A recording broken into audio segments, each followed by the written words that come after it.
Welcome back, children.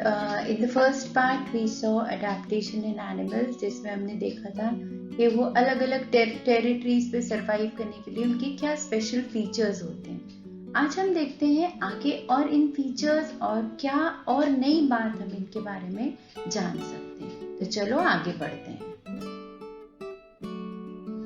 To live, to survive, the most important thing is food. So animals have been classified mostly into three categories: herbivorous, carnivorous and omnivorous. Herbivorous animals क्या होते हैं? Herbivorous animals वो होते हैं जो सिर्फ plants खाते हैं। क्या खाते हैं वो? प्लांट्स खाते हैं। उनके टीथ का जो होता है वो डिफरेंट होता है, स्ट्रक्चर उनका जॉ लाइन डिफरेंट होता है, उनके क्लॉज डिफरेंट होते हैं, क्योंकि उनको क्या चाहिए? घास रहेगा तो चर्निंग जो है वो स्ट्रॉन्ग चाहिए। तो उनके पीछे के तो जो दांत होते हैं वो फ्लैट होते हैं ताकि वो जो चबाना है, ग्राइंडिंग जो है वो इजी हो जाए। बैक माउथ में जो बैक माउथ मतलब पिछले पार्ट के जॉ लाइन में पिछले पार्ट के हिस्से में उनके टीथ जो होते हैं वो फ्लैट होते हैं ताकि वो इजीली खाना च्यू कर सकें, चबा सकें। क्योंकि घास होता है, पत्तियां होती हैं, तो उसको बार बार ऐसे बाइट लेके तो नहीं खा सकते हम। उसको क्या करना पड़ता है? चर्न करना पड़ता है, खूब चबाना पड़ता है। तो उनके फ्लैट टीथ होते हैं जो पीछे की तरफ होते हैं और आगे की तरफ शार्प टीथ होते हैं ताकि पेड़ में से उसे नोच लें या जमीन में से घास को उखाड़ लें। Then we come to carnivorous animals. Carnivorous animals are animals that eat flesh. Flesh यानी गोश्त खाने वाले animals, मीट खाने वाले animals. ऐसे animals के जो टीथ होते हैं वो शार्प होते हैं और क्लॉज भी कैसे होते हैं? शार्प होते हैं ताकि वो गोश्त जो है नोच सकें। उनके जो क्लॉज होते हैं उसमें जो उनके नेल्स होते हैं they are very pointed and they are very sharp so that they can tear the meat. गोश्त को टेयर कर सकें। और साथ ही साथ आपने ये भी देखना कि कुछ बर्ड्स भी होती हैं जो फ्लैश खाती हैं, right? So they also have claws which are very sharp. उनके भी जो क्लॉज होते हैं वो कैसे होते हैं? शार्प होते हैं, हुक जैसे होते हैं, ताकि अगर वो किसी जगह जाके फंस जाएं तो अंदर घुस के और उसको नोच के बाहर निकाल लें। So animals which eat flesh और meat are called carnivorous animals. Then we come to omnivorous animals. Omnivorous animals are animals that eat both the things. वो हरी ग्रीन प्लांट्स भी खाते हैं और क्या खाते हैं? गोश्त भी खाते हैं। तो उनके जो फ्रंट टीथ होते हैं they are sharp because they can tear the things out. और पीछे के जो होते हैं they have got grinding teeth. Like हम हमारे ह्यूमन बीइंग से ही लो ना, हमें हमारे आगे के दांत कैसे हम कोई भी चीज को कितनी इजीली बाइट कर लेते हैं, चाहे वो चिकन हो या ब्रेड हो या स्वीट हो या कोई भी सॉफ्ट चीज हो या हार्ड चीज हो, हम उसको इजीली आगे से काट लेते हैं, बाइट कर लेते हैं एंड देन हम पीछे उसको जो है चबाना शुरू कर देते हैं। So we come into omnivorous categories because we eat green vegetables also and we eat meat also, both the things we eat. So we are called omnivorous animals.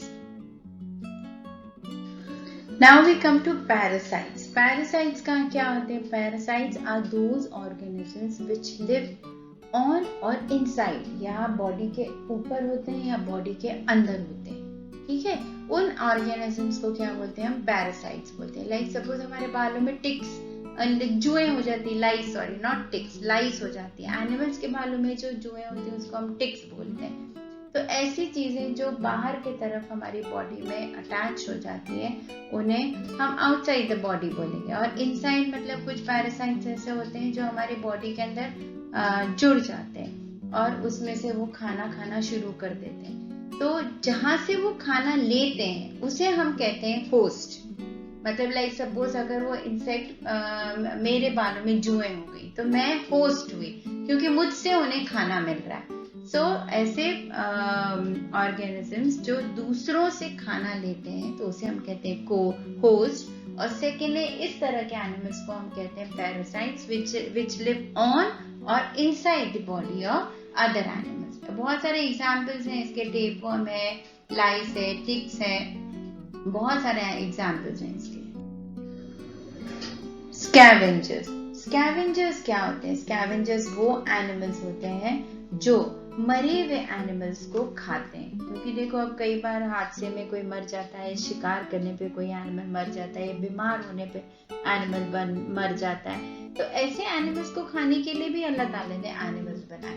तो ऐसे एनिमल्स जो डेड एनिमल्स को खाते हैं, like vulture हुई, hoc हुआ, हाइना हुई, उन्हें हम क्या कहते हैं? स्कैवेंजर्स। उनकी ये खासियत होती है कि उनका स्मेलिंग जो होता है वो बड़ा स्ट्रॉन्ग होता है और आईसाइट भी जो होती है बहुत स्ट्रॉन्ग होती है। उनके जॉज भी जो होते हैं वो इतने स्ट्रॉन्ग होते हैं कि वो हड्डी को अच्छी तरह से चबा के क्रश कर सकते हैं। तो ऐसे एनिमल्स जो डेड एनिमल्स को खाते हैं उसे हम क्या कहते हैं? स्कैवेंजर्स। समझ में आई कि एनिमल्स जो हैं जहाँ रहते हैं उसके हिसाब से उनके बॉडी के अंदर डेवलपमेंट होते हैं, ग्रोथ होती है, उस हिसाब से वो खाना पानी लेते हैं।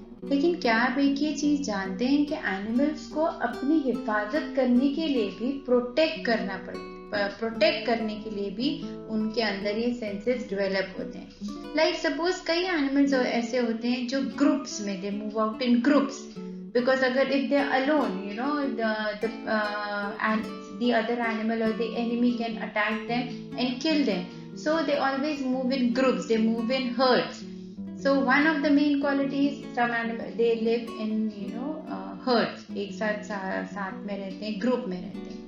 Then there are certain animals who have got strong legs. Strong legs मतलब they can take big leaps. Leaps मतलब बड़ी छलांगे ले सकते हैं. You can see that in deer, you can see that in kangaroo. These are the animals who have really strong legs. Some animals have got wonderful strong horns. Horns यानी सींग, है ना. Rhinoceros का देखो एक ही हॉर्न है लेकिन गजब का होता है. फिर बफेलोस को ले लो, उनके भी सींग, एक सींग मारते धड़ वी फॉल डाउन. फिर कुछ एनिमल्स ऐसे थे जिनके पास शेल होती है, उनके पीछे जो है, बॉडी के पीछे जो होता है, क्या होता है, एक शील्ड टाइप का, एक कवर टाइप का जो बहुत मजबूत होता है, जिसे हम शेल कहते हैं, लगा हुआ था. उससे क्या होता है कि अगर उनके कोई एनिमल आया, एनिमी आया, उन पे अटैक किया तो शेल के नीचे जो है वो छुप जाते हैं.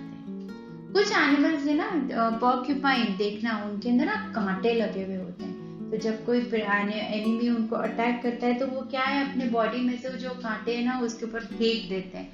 तो उससे क्या होता है कि वो एनिमल डर के मारे या जख्मी हो जाता है और आगे चला जाता है, छोड़ देता है. कुछ एनिमल्स ऐसे होते हैं कि वो अपनी बॉडी का ही कलर चेंज कर देते हैं. ऐसी चीजें तुम्हें फिश में मिलेंगी, कैमलियन में मिलेंगी. कैमलियन क्या होता है, गिरगिट सुना है ना. हाँ, वो जो है जिस एनवायरनमेंट में रहता है, जहाँ रहता है, उसका कलर वो ले लेता है.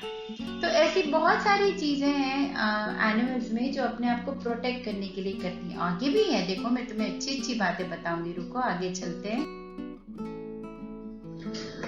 जैसे तुम लोगों ने कैमलियन का सुना था, एक फ्रॉग भी होता है, एक फिश भी होती है जो अपने सराउंडिंग के हिसाब से अपने उसका कलर चेंज कर लेती है. पता है, देख उसका कलर ही जो सराउंडिंग है उसके हिसाब से हो जाता है. उसका नाम है लीफ फ्रॉग और उसका नाम है स्कॉर्पियन फिश. इंसेक्ट्स भी ऐसे होते हैं जो बिल्कुल जो है, अगर घास और उसमें चले जाए ना तो हम पहचान ही नहीं सकते कि ये ट्विग है, कि ये स्टिक है, कि ये इंसेक्ट है. तुमने देखा होगा कि प्रेइंग मेंटिस है, वो ग्रास हॉपर जिसको बोलते हैं, बिल्कुल हरे कलर रहता है, घास में रहता है, हम उसको देख ही नहीं पाए.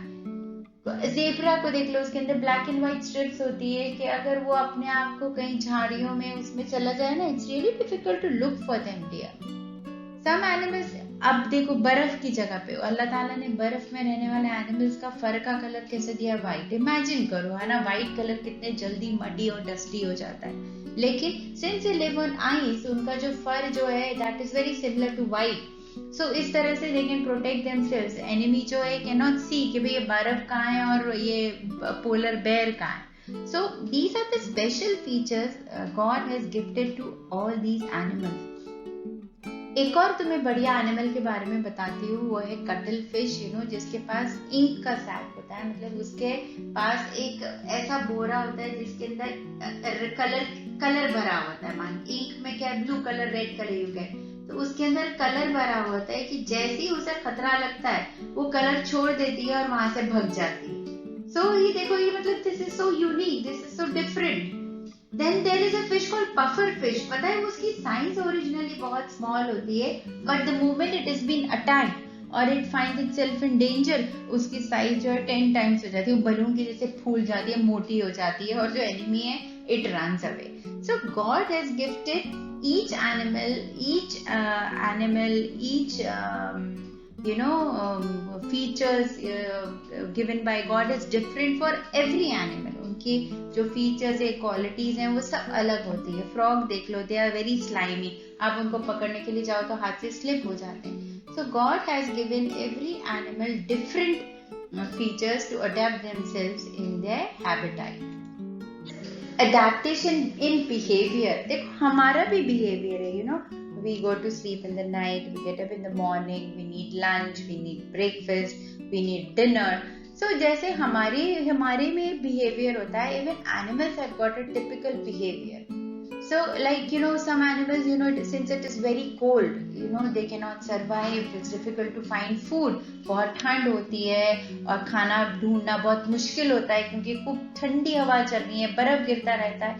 तो ऐसे एनिमल्स में जो है उनको लॉन्ग डिस्टेंस ट्रैवल करना पड़ता है ताकि वो गर्म जगह पे जाएं. तो वो क्या करते हैं कि वो जो है माइग्रेट कर जाते हैं, दे मूव अलॉन्ग. वो एक जगह से दूसरी जगह चला जाते हैं. उनको सेंस आ जाता है कि no, now this is not the right time, now we should move along.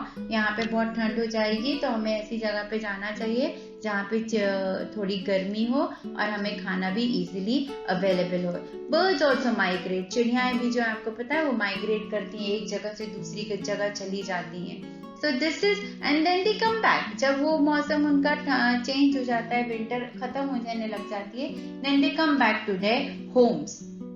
सबसे बढ़िया एग्जाम्पल है क्रेन्स का. इसके अंदर आपने देखे होंगे ना, क्रेन जिनकी पतली पतली टांगे होती हैं, व्हाइट कलर के होते हैं. हाँ, ये सबसे ज्यादा ये चीजें हमें माइग्रेशन उनमें दिखता है. हर्बिनेशन मतलब कुछ एनिमल्स ऐसे होते हैं क्योंकि ठंड बहुत ज्यादा है. ओके, अब वो बाहर आएंगे, दिल गेट किल्ड, स्नोफॉल्स डेंजरस है, तो या तो उनकी लेयर जो हमने बबलर बताया था, उनकी बॉडी में वो जो लेयर फैट की बन जाती है, तो वो खाना जो खाते हैं ना तो वो मोटे हो जाते हैं, बहुत बढ़िया मोटे हो जाते हैं. And then they go back to sleep. वो अपनी गुफा में जाके सो जाते हैं फॉर फ्यू मंथ्स. कुछ महीनों के लिए वो ठंड के मौसम में वो जाके सो जाते हैं. तो वो अपनी स्किन में जो फैट लेयर जमा हो गई है उससे उनकी बॉडी जो है वो जितना उनको खाना लगता है तो स्टोर किया हुआ फैट जो होता है उसमें से एक्सट्रैक्ट करती जाती है and it starts consuming that. And the moment that layer starts dissolving, जैसे जैसे वो खाना खाने लगता है वो मोटापे की लेयर जो है वो घटने लगती है और वो पतली होने लगती है. तो जब तक कि वो लोग सो जाते हैं उस वक्त तक के लिए they go to sleep. And when it ends and the season ends, then they wake up, they move out and then they start eating. So ये जो चीजें हैं, ये qualities हैं, इसे कहते हैं hibernation which God has gifted them. Then there is one more thing called estivation. जैसे cold region के लिए वैसे hot and dry climate के लिए भी है.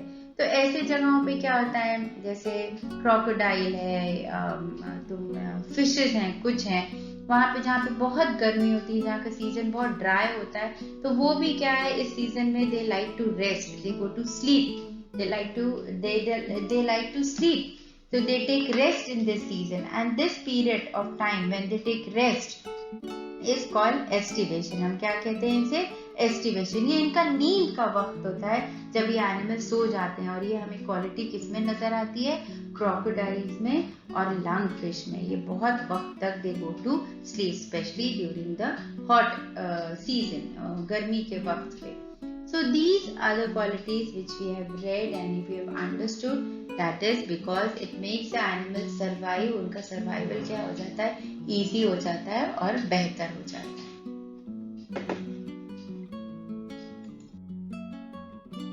एनिमल्स जिनका एंडेंजर्ड मतलब जो खतरे की कतार पे हैं, जिनकी एग्जिस्टेंस जो है वो दिन ब दिन कम होती जा रही है, जिनका सर्वाइवल बहुत डिफिकल्ट होता जा रहा है, उनको हम कहते हैं एंडेंजर्ड स्पीशीज. और एक्सटिंक्ट क्या होते हैं? जो अब नहीं है, पहले वो उनकी एग्जिस्टिंग थी, पहले वो थे, अब जो है वो क्या हो गए? गायब हो गए. तो ये दो तरह की कैटेगरीज भी हम देखते हैं क्या है. सबसे पहले हम देखते हैं एक्सटिंक्ट एनिमल्स. एक्सटिंक्ट एनिमल्स क्या है? वो एनिमल्स हैं जो अब नहीं है, जिनको ढूंढना बहुत मुश्किल हो गया है, अब बहुत कम दिखते हैं, मतलब they almost disappeared. For example dodo bird है, पैसेंजर पिजन है, ये इस तरह के एनिमल्स जो है अब हमें नहीं दिखाई दे। क्यों नहीं दिखाई देते हैं? क्योंकि कटिंग ऑफ ट्रीज बहुत ज्यादा हो गया, उनके घर जो है वो नहीं बना पाते हैं, उनका शेल्टर जो है अब नहीं मिल रहा है। एनिमल्स का जो है हम उनकी स्पेस जो है ह्यूमन बींग्स ऑक्यूपाई करते जा रहे हैं, तो उनका एग्जिस्टेंस डे बाय डे अर्थ पे से कैसा होता जा रहा है, कम होता जा रहा है, वो गायब होते जा रहे हैं। एंडेंजर्ड स्पीशीज क्या होते हैं? एंडेंजर्ड मतलब जो लास्ट स्टेज पे है, थोड़े दिन में क्या होगा, वो भी गायब हो जाएंगे, एक्सटिंक्ट एनिमल्स में आएंगे। जैसे स्नो लेपर्ड है, बर्फ में रहने वाले लेपर्ड, एशियन एलिफेंट्स, हमारे टाइगर हैं, पांडास हैं, ये भी कौन सी कैटेगरी में आ गए? एंडेंजर्ड एनिमल्स में आ गए। अगर हमने इनका ख्याल नहीं रखा, इनके एनवायरनमेंट का ख्याल नहीं रखा, तो what will happen? Even they will disappear like dodo bird और टॉर्टोइस, ये सब भी इन एनिमल्स और इनकी तरह गायब हो जाएंगे। So how can we take care of them? It is by avoiding killing them. सबसे पहले तो डिफॉरेस्टेशन बिल्कुल बंद हो जाना चाहिए। We should stop cutting trees. Then we should stop hunting animals. हम animals को hunt करते हैं for their skin, for their claws, for their paws, for their jaws, उनके दांत के लिए, तो उनके चमड़ी के लिए, तो उनके टस्क के लिए, तो उनके हॉर्न के लिए। अगर हम इन सब चीजों के लिए उनको अटैक करना बंद कर दें, उनका शिकार करना बंद कर दें, साथ ही साथ उनके घर को जो है हम नुकसान, हम फॉरेस्ट की तरफ ना अपना दिन ब दिन अपना सीमेंटेड लाइफ जो है उनके फॉरेस्ट को डिस्ट्रॉय नहीं करें, डिस्ट्रक्ट नहीं करें, तो इस तरह से अगर हम उनका ख्याल रखें, उनकी ब्रीडिंग है, उनका खान पान का है, वॉट एवर थ्रू सेंचुरीज और by making national parks, if you try and save these wild life animals, हो सकता है कि ये पेरिश नहीं करें, ये भी गायब नहीं हो। So we should make sure that they all are necessary for the cycle of life. हमारी जिंदगी के लिए जिस तरह प्लांट्स इम्पोर्टेंट है, उसी तरह एनिमल्स इम्पोर्टेंट है। अगर उनमें से कोई भी चीज कम होती है तो हमारी जो साइकिल है वो डिस्टर्ब हो जाएगी और आज नहीं तो कल हमें नुकसान पहुंचेगा। आज तुम ये देख रहे हो कोरोना की वजह से क्या हो गया, we are not able to go out. क्यों नहीं? क्योंकि पोल्यूशन इतना ज्यादा हो गया है। हमारी जनरल अवेयरनेस जो है वो खत्म होती जा रही है। हमने हाइजीन के ऊपर देखना छोड़ दिया, हम लोग क्वालिटी के ऊपर फोकस करना। हमारी इम्यूनिटी सिस्टम क्यों कम हो रही है? बिकॉज हम कितना एडल्ट्रेटेड खाना खा रहे हैं, केमिकल और पेस्टिसाइड स्प्रेड फूड खा रहे हैं, तो हमारी इम्यूनिटी जो है वो स्ट्रांग होने के बजाय कमजोर हो रही है। हम एक्सरसाइज नहीं करते हैं, हमारी वर्किंग हैबिट्स खराब होती जा रही हैं। So these are the things बेटा you should take control of, because in future they will become really difficult and make our survival really hard. I hope you enjoyed this lesson, because while explaining to you, even I enjoyed. I learned so many things. I learned so many new words, and I hope the same for you. Keep things in mind. Just keep revising. I hope to see you in my next class soon.